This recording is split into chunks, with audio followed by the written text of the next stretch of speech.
اس کی آواز عوام تک نہ پہنچے۔ حلیمہ خان صاحبہ نے ایک خاتون کا واقعہ بھی سنایا جو کہ ایک نابینا خاتون تھی اور کافی لمبا سفر کر کے پیدل اس احتجاج میں شامل ہوئی، اس کے ساتھ بچے بھی تھے۔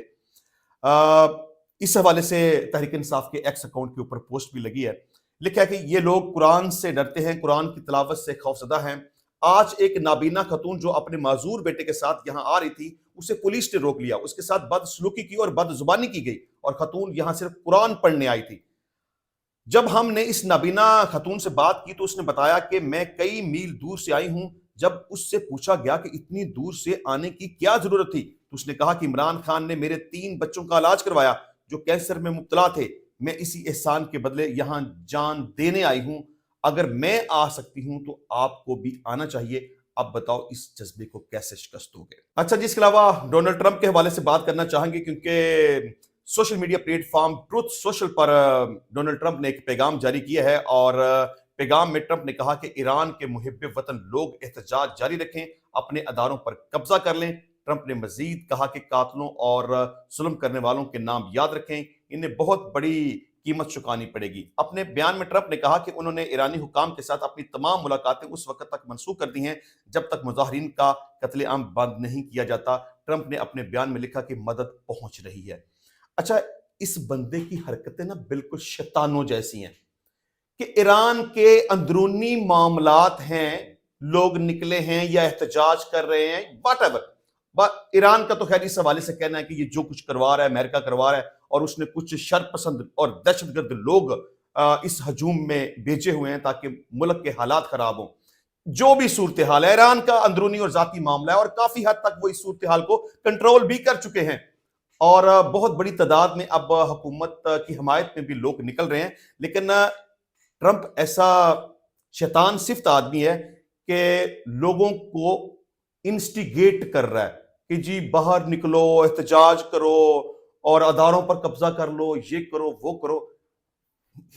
شرم نہیں آتی اس بندے کو کہ پہلے بھی تم نے جو حرکت کی تھی وہ غلط اور گھٹیا حرکت کی تھی، کہ تم نے اسرائیل کی پیٹھ پر تھپکی دی کہ جی ایران کے اوپر اٹیک کر دو، وہ ایٹم بم بنا رہا ہے، وہ انسانیت کے لیے خطرہ ہے۔ مطلب کہ اسرائیل ایٹم بم بنائے تو وہ انسانیت کے لیے خطرہ نہیں ہے، وہ میزائل بنائے، جو مرضی تجربے کرے، امریکہ جو مرضی کرے، اس کے پاس ایٹم بم موجود ہے، وہ انسانیت کے لیے خطرہ نہیں ہے۔ لیکن اگر کوئی مسلم کنٹری ایسا کرے گی تو وہ انسانیت کے لیے خطرہ ہے، اسے ایسا نہیں کرنے دینا۔ پہلے اسرائیل سے اٹیک کروا کے اس نے غلط کیا، اس کے بعد خود اٹیک کر کے اس نے غلط کیا اور کہا کہ جی ان کی جو بھی ایٹمی تنصیبات تھی وہ ساری کی ساری میں نے تباہ کر دی ہیں۔ اب ایک دفعہ پھر سے ایران کے پیچھے پڑ گیا ہے اور پوری دنیا کو میسج دے رہا ہے کہ ایران کے ساتھ کوئی کام نہیں کرنا، ان کے ساتھ کوئی کاروبار نہیں کرنا، ان کے ساتھ نہیں چلنا، اگر ان کے ساتھ چلو گے تو پھر تمہارے اوپر ٹیرف لگ جائے گا۔ اور مزید اب دھمکیاں دے رہا ہے کہ جی عوام کو مسلسل وہ تحریک دینے کی کوشش کر رہا ہے کہ میں تمہارے ساتھ ہوں، یہ لوگ آپ لوگوں کے ساتھ غلط نہیں کر سکتے، تم یہ کر دو، تم وہ کر دو، میں تمہاری مدد کو پہنچوں گا۔ بہت غلط اور بہت گھٹیا حرکت ہے، انٹرنیشنل قانون اس بات کی اجازت نہیں دیتا، لیکن ٹرمپ اس وقت طاقت کے نشے میں کسی قانون کو نہیں مان رہا۔ اچھا جی، ایرانی آرمی چیف کا ایک بیان بھی اس حوالے سے میں آپ کے سامنے رکھتا ہوں کہ اسرائیل کے ساتھ گزشتہ جنگ کے مقابلے میں آج ہم زیادہ طاقتور ہیں۔ میجر جنرل امیر خاتمی نے کہا کہ 2025 میں اسرائیل کے ساتھ ہونے والی جنگ ایرانی مسلح افواج کے لیے ایک منفرد اور غیر معمولی تجربہ تھا، کیونکہ ایران واحد ملک ہے جس نے اسرائیل جیسے مغربی ٹیکنالوجی اور حمایت سے لیس ملک کے ساتھ اس پیمانے پر براہ راست محاذ آرائی کی۔